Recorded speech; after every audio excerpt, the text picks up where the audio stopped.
Boa! Tudo bom? Graça e paz. Nós vamos começar a mais um penúltimo capítulo. Estamos chegando ao final do livro, né? Graças a Deus, né? Nós estamos chegando ao final desse livro muito motivador, de muita instrução para nós, né? Para a nossa vida, né? E de coisas que a gente muitas vezes não para pensar no modo que nós falamos. E hoje o capítulo é sobre Vencendo a Guerra de Palavras, o capítulo 12 do livro do Paul Tripp. Nós vamos orar para nós começarmos nossa devocional nesse instante. Senhor nosso Deus, nós te pedimos que o Senhor seja conosco, seja com todo aquele que esteja assistindo, que vá assistir aí atrás da tela, que o Senhor esteja abençoando, guardando, direcionando a sua vida. Que esses vídeos sirvam de fortalecimento, orientação e tragam sabedoria em nome de Cristo Jesus. Amém. Então vamos começar o livro aqui, capítulo 12, aí bem claro para nós, né? Então nós vamos estar vendo aqui claramente, e você tem um momento aqui de viajando, olha, beleza, hein? Nós vamos estar aí viajando nesse momento, nesse capítulo aqui do livro do Paul Tripp. Nessa introdução já, como ele sempre fala, e ele diz que o que é apenas o que a guerra de palavras não é apenas uma guerra de vocabulário ou de técnicas. Na verdade, é uma guerra pelo controle dos nossos corações. Isso mesmo. Significa nos comprometer com a visão de que o ministério não é um pequeno aspecto das nossas vidas, mas um estilo de vida. Esse estilo de vida que reflete o nosso chamado por Deus para sermos seus embaixadores nas situações cotidianas da vida. Então, Deus nos chamou, nos convocou, nos trouxe arrependimento, mas cotidianamente nós estamos numa guerra. Toda vez, né? Lá no início do livro ele já fala que toda vez que a gente abre a boca, começa uma guerra de palavras. Então, é bom a gente saber, e logo aqui, né, que palavras importam. Isso, palavras importam. Vencer a guerra de palavras envolve escolher as palavras cuidadosamente. Não se trata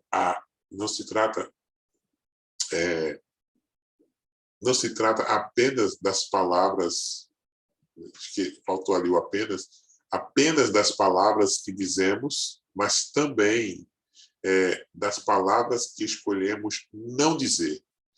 Vencer a guerra significa estarmos preparados para dizer a coisa certa no momento certo.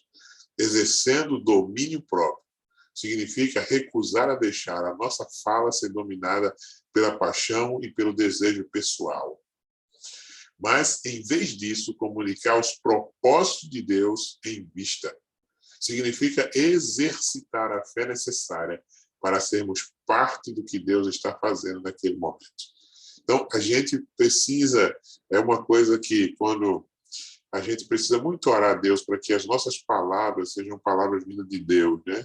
Porque elas sempre estão envolvidas ali nos sentimentos, estão sempre envolvidas nas nossas paixões, nos nossos desejos pessoais.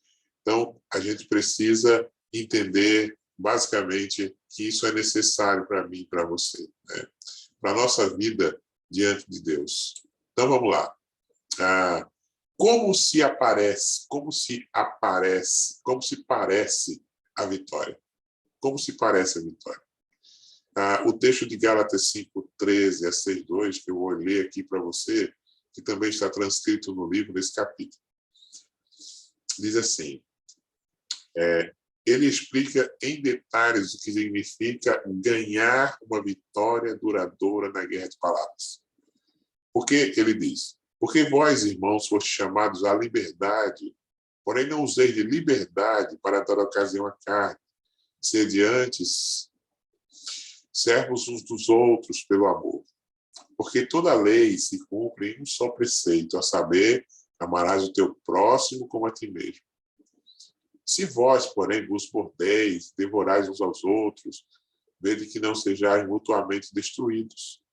Digo, porém, andai no espírito e jamais satisfareis a concupiscência da carne, porque a carne milita contra o espírito e o espírito contra a carne, porque são opostos entre si, para que não façais o que porventura seja do vosso querer. Mas se sois guiados pelo espírito, não estáis sob a lei.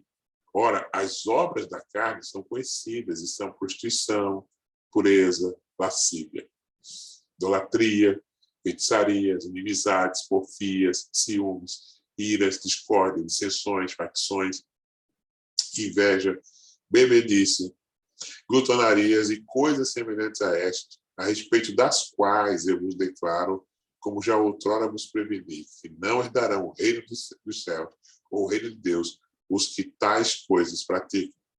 Mas o fruto do Espírito é amor, alegria, paz, longanimidade, benignidade, bondade, fidelidade, mansidão, domínio próprio.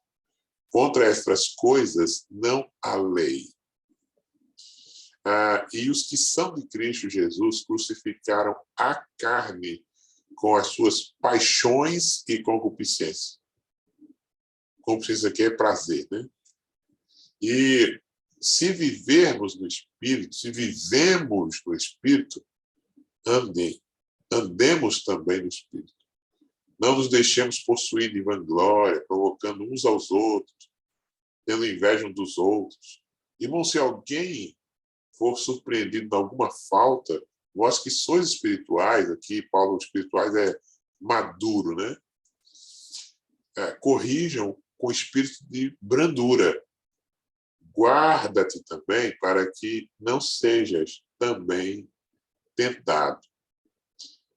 E aí, o versículo 2 do capítulo 6, levai as cargas uns dos outros, e assim cumprirei a lei de Cristo. Então, vamos lá. Como se aparece a vitória? Vamos começar. Primeiro, vencer a guerra envolve reconhecer o poder destrutivo das palavras. Paulo alerta bem claro, cuidado para não se destruírem mutuamente. Nós aprendemos como as palavras podem alterar vidas quando a serpente convenceu Eva a comer o fruto do jardim do Éden. Por todas as escrituras, salienta-se a importância de dizermos e de como dizer, do que dizemos ou como devemos falar. Nós nunca venceremos a guerra de palavras se minimizarmos, como diz um pouco, a importância dessa batalha decisiva. Uma das coisas que a gente tem, Deus quer que nós sejamos pessoas influentes. O marido influencia a esposa e vice-versa, os pais influenciam. Então, assim, nunca devemos, uma coisa que Deus projetou para que nós sejamos influenciados e influenciáveis de alguma forma. E aí ele diz, assim, nunca devemos minimizar os nossos pecados de comunicação. Eu não tinha esta intenção. Ele late, mas não morde. Eu não estava pensando direito. Ela sabe o que eu realmente penso dela. Paulo nos lembra que aquilo que dizemos tem consequência. Nós sempre estamos representando o Senhor. Então, a gente sempre deve. Nós não temos batalhas homéricas, né?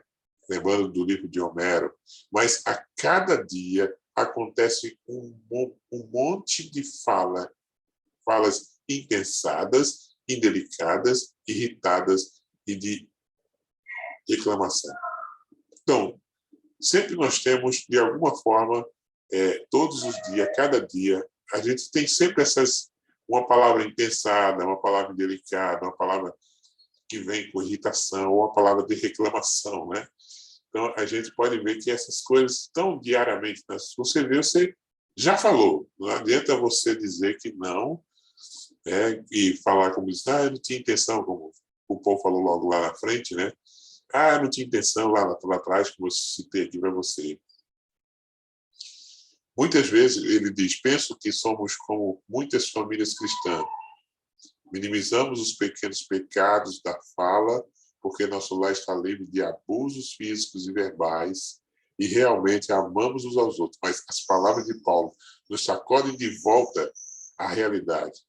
Palavras que mordem e devoram, são palavras que destroem. Então, esse que você precisa reconhecer o poder destrutivo da palavra. 2, na verdade. 2, vencer a guerra significa afirmar nossa liberdade em Cristo. É correto nos gloriarmos no fato de que a graça divina nos liberta do insuportável peso da lei. Né? Nós somos filhos, família de Deus, unicamente com base na vida reta, na morte e na ressurreição de Jesus Cristo. Sua retidão foi atribuída a nós. Nós não somos retos. É verdade. Mas devemos afirmar nossa liberdade em Cristo, que não é apenas estar livre, estamos livres de ou do, mas também estamos livres para. Paulo afirma que não usem a liberdade para dar ocasião à vontade da carne. Nós podemos realmente viver e falar de um modo que agrada ao Senhor, porque essa liberdade nos torna possível, porque ela nos faz viver como nós não podemos viver. Nós somos libertados não apenas dos requisitos da lei para a salvação, mas também da escravidão do pecado, dos requisitos do pecado em nosso viver cotidiano. Então, nós precisamos de uma fala autoindulgente e indulgente ao pecado, contradiz nossa identidade como filho. Se nós temos uma fala autoindulgente ou indulgente ao pecado, contradiz nossa identidade como filho da graça. Ela nos leva à volta à própria escravidão do qual fomos libertados. Então, pensa nisso. 3, vencer a guerra significa dizer não à natureza pecaminosa. Né? E aí ele usa Gálatas 5:13 e 24. Essa passagem é muito honesta, como ele diz, a respeito de como é viver no mundo caído com pessoas que ainda pecam. E aí ele conta uma história dele aqui, né, a respeito essa história. Mas lá embaixo ele já fala que pai não teve de lidar com o filho fazendo algo tolo e irresponsável. Que esposa não ficou desapontada com seu marido. Que marido não pensou que sua esposa falhou em lhe dar o que lhe era devido. Que filho não se sentiu compreendido ou tratado da maneira errada por seus pais. Que irmão não foi ferido por outro. Que amigo não se sentiu traído por outro. Ao nos exortar a não ser indulgentes com nossa natureza pecaminosa, Paulo sumariza uma realidade poderosa do Evangelho, que não vamos querer ignorar. Ele diz: os que pertencem a Cristo crucificaram a carne com as suas paixões. Com as suas paixões e os seus desejos, né? Suas paixões e suas concupiscências. Uma paixão é uma emoção fervente ou intensa. Um desejo é algo pelo que o coração almeja. Então, veja essas duas coisas. Então, você tem aquela paixão, essa emoção fervente, muito mais intensa, e aquilo que você mais deseja no seu coração. Então, essas duas coisas juntas. E aí ele diz, bem mais embaixo, ele diz, o domínio da minha natureza pecaminosa sobre mim foi quebrado para sempre em Cristo. Não alimente suas paixões e desejos. Não deixe que suas palavras sejam dominadas por sentimentos e desejos poderosos. Lembre-se que por causa de que o Cristo fez, você tem o poder de dizer não. Seja fortalecido nisso. Poucas verdades são mais importantes para vencer essa guerra pelo coração. Como pecadores no mundo assim pecaminoso, seremos tentados e provocados, e nesses momentos de emoções e desejos poderosos irão tomar conta de nós. Mas por causa da nossa identificação com Cristo, temos o poder de dizer não. Mas sempre existirão aqueles pequenos momentos, né? Ele vai contar a história dele, que ele diz que ele e a sua esposa estavam na cama, com o sono rapidamente se aproximando, e o telefone toca. E era o filho dele, Justin, na estação do trem. Ele precisa de uma carona de volta para casa. E a sua esposa Luela diz para ele: você pode ir, por favor? Eu imediatamente sou atingido por emoções poderosas e desejos poderosos. Eu fico frustrado porque o telefonema ocorreu tão tarde da noite. Eu fico irritado, ele diz, porque hoje é a noite mais fria do ano. Sinto que sou sempre eu que tenho de ir. Quero ficar na cama. Quero que outra pessoa seja o motorista para variar. E ele diz depois dessa história: se permitir que o seu coração seja governado por essas emoções, porque elas vão chegando, né? Você começa a pensar, elas vão chegando, e por essas emoções e desejos, não há como possa me comunicar como deveria. Minhas palavras serão egoístas, iradas, acusatórias e cheias de autocomiseração. Então, quando você se justifica, você joga como se você, né, você não quer. Então, talvez ele, como disse aqui, né, como ele mesmo disse, a noite fria, vai ligar essa hora, essa hora de ficar, e aquelas coisas, só para justificar que não queria. Então, a gente tem uma coisa bem séria. E ele diz assim: muitos de nós somos bem habilidosos no viver sob o domínio das paixões e desejos do pecado. Quando as satisfazemos, nossas palavras adicionam níveis de dificuldade interpessoal ao problema original. Ao satisfazer nossa natureza pecaminosa, tendemos a personalizar aquilo que não é pessoal e tornar momentos de mistério em momentos de irritação e ira. Nós lutaremos contra aqueles a quem devíamos servir só para nos satisfazermos. Vencer a guerra de palavras também significa dizer não para toda racionalização, atribuição de culpa ou argumentos em causa própria que justifiquem uma fala que flua a partir das paixões e dos desejos da natureza.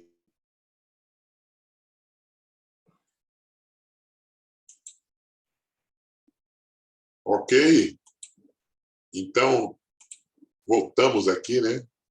Queria, nesse instante, ao ponto 4, que você pode ver assim para nós aqui, que vencer a guerra significa falar para servir a outro em amor. Nós somos chamados para nos despir da fala autoindulgente e nos revestir da fala que flui do nosso amor pelos outros. Paulo fala muito bem a respeito quando ele está dizendo aqui em 5, 13 a 14, o versículo do capítulo 5 que nós lemos. Então, a gente precisa entender que é uma fala para servir. E ele diz assim: a figura nessa passagem é a de um Deus que está operando por meio do seu Espírito, sem cessar, confrontando o seu povo à imagem do seu Filho. Ele quer nos usar para alcançar esse propósito. Isso é parte da minha vocação em cada dia. Servir em amor não significa que me tornei um escravo da agenda de cada pessoa ao meu redor. Não significa ser um capacho. Talvez muita gente tenha esse conceito. Mas, ao contrário, significa viver com um propósito redentor. O amor deseja o bem maior do outro, O bem maior que eu posso desejar para qualquer um é que essa pessoa se torne semelhante a Cristo, ou seja, que produza o fruto do Espírito. Paulo fala muito bem nisso no Efésios 4:29, quando ele significa falar a partir do amor. Ele diz: não saia da vossa boca nenhuma palavra torpe, sim unicamente a que for boa para edificação, conforme a necessidade, e assim transmita graça aos que ouvem. Então, a palavra nociva ignora a outra pessoa e se concentra naquilo que eu sinto e do que eu quero. Se vou servir aos outros, com minhas palavras, Paulo afirma que há 3 coisas a considerar. Primeiro, preciso considerar a pessoa apenas o que for útil para edificar os outros. O que sei sobre esse indivíduo que devia modelar o que digo. Segundo, preciso considerar o problema, conforme a necessidade. Qual é a necessidade real dessa pessoa nessa situação? E como isso deve guiar o que eu digo?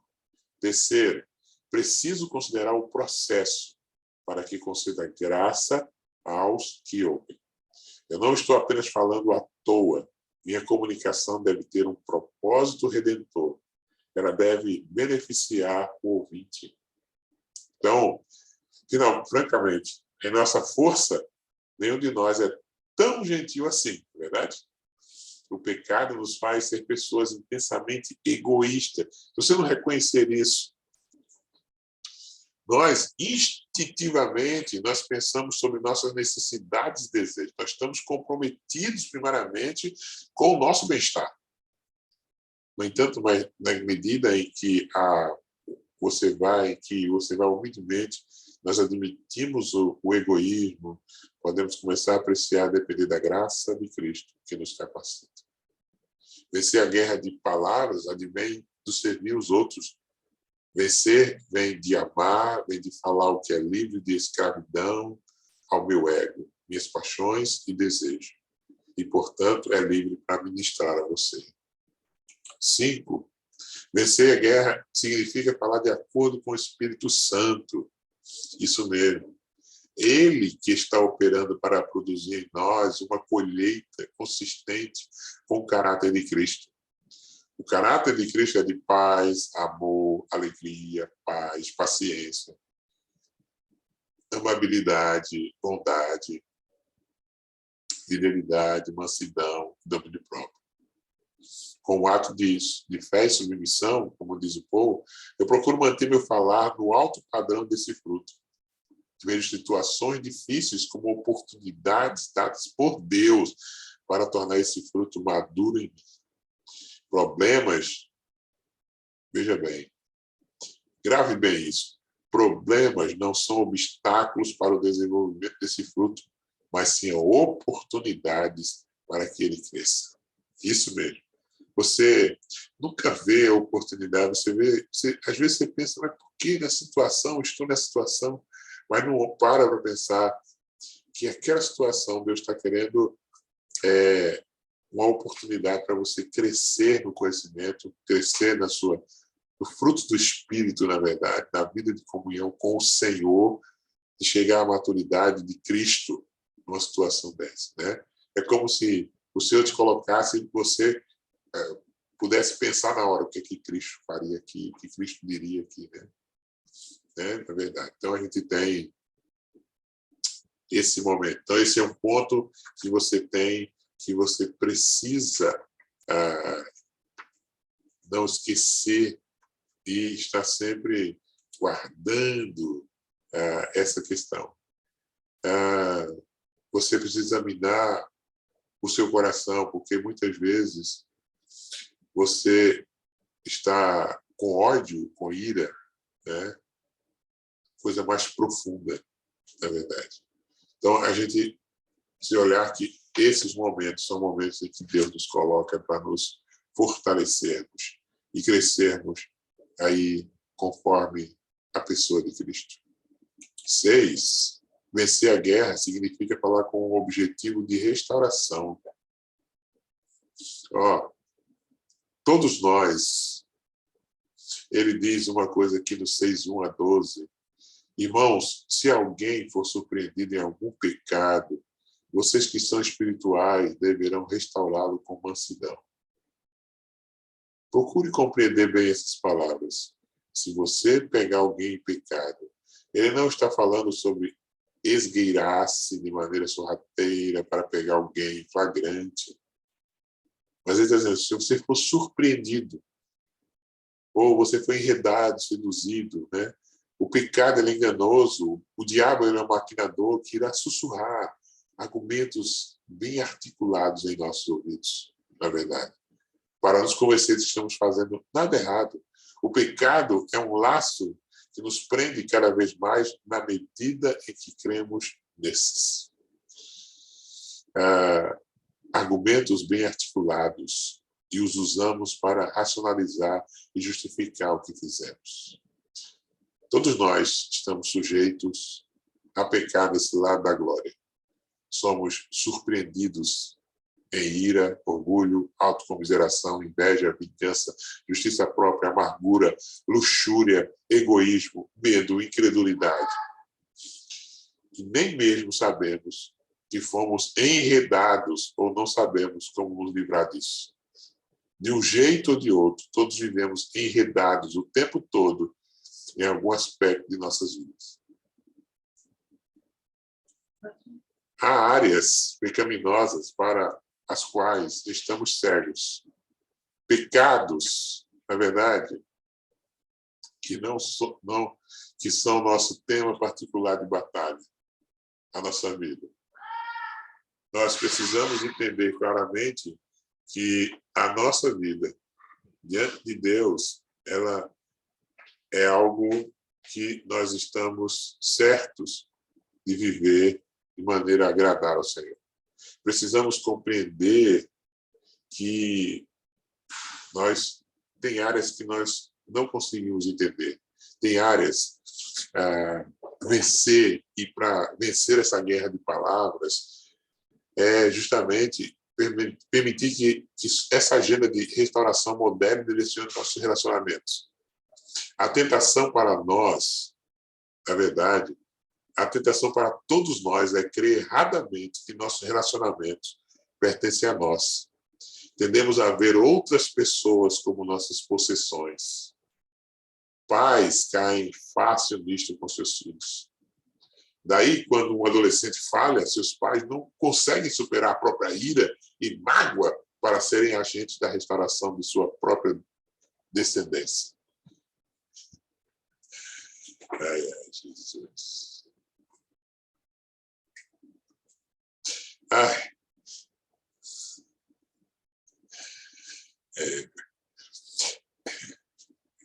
Então, nós costumamos olhar para os outros como se existissem para a nossa felicidade. Esposos e esposas passam a crer que a responsabilidade do companheiro é de fazê-los felizes.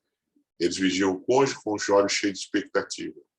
Todos nós tendemos a olhar para as pessoas ao nosso redor, buscando perceber como elas estão reagindo a nós e como estão nos afetando. Nós buscamos respeito próprio, amor, apreciação, aceitação e honra. Nós acabamos achando difícil permanecer em relacionamento em que isso não existe. Quando olhamos uma vez e aprendemos a perceber, nós devemos observar e ver a necessidade de restauração em todo lugar. Eu quero dizer mais uma vez que Deus não está chamando, Deus está chamando você para mais do que autocomiseração. Ele escolheu você para ser um restaurador. Pois é. Deus chamou você para ser um restaurador. Quando maridos e esposas discordam sobre a mesma velha briga de novo, eles precisam fazer algo mais do que amaldiçoar o fato de que o casamento deles não funciona ou de que a outra pessoa nunca se toca. A necessidade da restauração fica clara nesses temas de batalha. Eles precisam perceber onde foram enredados Precisam reagir um ao outro, não com a agenda de exigências, mas com uma agenda de restauração. Quando o seu relacionamento com o seu adolescente ficou frio, distante e hostil, não é hora de ficar se revolvendo em autocomiseração, remoendo todas as coisas que você fez por ele nestes anos, diante da atual ausência e respeito de gratidão. Não, é a hora de ceder a guerras verbais ou de desconstruir paredes de amargura. É hora de perceber a necessidade de restauração. Seu adolescente foi enredado, talvez você também, e ele precisa desesperadamente de restauração. Mas você não será uma ferramenta de restauração enquanto ficar exigindo que ele satisfaça as suas expectativas de felicidade relacional. O propósito, o Paul Tripp diz aqui, além dessa que nós falamos, o propósito dos relacionamentos humanos não é a felicidade humana. Está enganado. É a obra de reconciliar as pessoas com Deus e restaurá-las à imagem do seu Filho. Vou repetir para você. O propósito dos relacionamentos humanos não é a felicidade.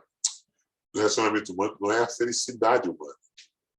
É a obra de reconciliar as pessoas com Deus e de restaurar estas pessoas à imagem do Filho de Deus. Então, vencer a guerra de palavras significa nunca esquecer quem somos. Quando nos lembramos de que somos quem somos, apenas por causa da misericórdia de Deus, falamos com gentileza e humildade como restauradores de Deus. Ok? Mas eu quero dizer uma coisa para nós: vencer é uma jornada. Isso mesmo. Vencer é uma jornada. Não é simplesmente, como ele vai dizer aqui, né? No versículo 6, no versículo 2 do capítulo 6 de Gálatas, lá no finalzinho, versículo 2 do capítulo 6. Levem os fardos pesados dos outros. Vencer a guerra de palavras não é apenas cuidar de resgatar aquele que está enredado pelos pecados, mas estar atento a todos os lugares onde podemos ter conflitos. Vencer a guerra de palavras significa vencer a guerra de palavras. Não é apenas cuidar, né? Mas também vencer a guerra de palavras significa viver com os olhos abertos, conscientes, não apenas de nossas lutas, mas também dos outros peregrinos que estão lutando na jornada conosco. Vencer a guerra de palavras significa escolher as nossas palavras com cuidado. Nós não queremos dar qualquer ocasião em nossa fala para as paixões e desejos da natureza pecaminosa. Assim, nós chegamos ao fim desse nosso capítulo, né? E uma coisa que a gente tem aqui, quando ele fala tornando pessoal, ele diz assim, tem um dos pontos, liste as emoções e desejos poderosos aos quais você precisa dizer não. Né? Em que áreas específicas Deus está chamando você para falar a partir do compromisso de servir um ao outro amor? Então, esse livro, esse capítulo é muito bom também, né? Se dizer o livro todo. Mas eu quero pedir a você que você esteja lendo, que você medite no que foi dito até agora, que Deus possa abençoar a sua vida, que esse seja um momento abençoador para você. Fique na paz de Deus e até a próxima, se Deus quiser.